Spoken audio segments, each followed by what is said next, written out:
Welcome to Penrose Learning, where we make understanding easy. In this video, I will explain how to make yellowfin tuna. First, select high-quality yellowfin tuna steaks, ideally about 1 inch thick, ensuring they are vibrant and firm. Before seasoning, it's crucial to pat the tuna completely dry with paper towels. This step helps achieve a beautiful sear.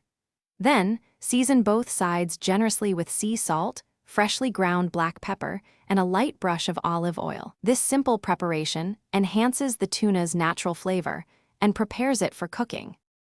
Achieving a perfect sear is key to delicious yellowfin tuna. Heat a heavy-bottomed skillet or grill pan over high heat until it's smoking slightly. Add a small amount of high smoke point oil. Place the seasoned tuna steaks in the hot pan and sear for 1 to 2 minutes per side for a beautiful rare to medium rare finish. For medium, cook slightly longer, but remember, yellowfin tuna is best enjoyed when not overcooked, keeping it tender and moist.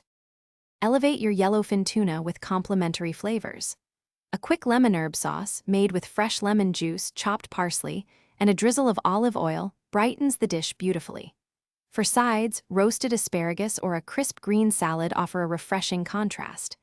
If you prefer an Asian-inspired profile, a light marinade of soy sauce, fresh ginger, and a hint of sesame oil can be brushed on before or after cooking, adding a delightful depth. Once cooked, let your yellowfin tuna rest for a minute before slicing against the grain into half-inch thick pieces. This ensures maximum tenderness. Serve it immediately to enjoy its exquisite texture and flavor at its peak. For any leftovers, store them promptly in an airtight container in the refrigerator for up to 2 days. They're great cold in salads. Also, be sure to check the description below for a link to the Shark AI Ultra Robot Vacuum and other great deals. Thanks for watching. If this was helpful, leave a like and consider subscribing. See you next time.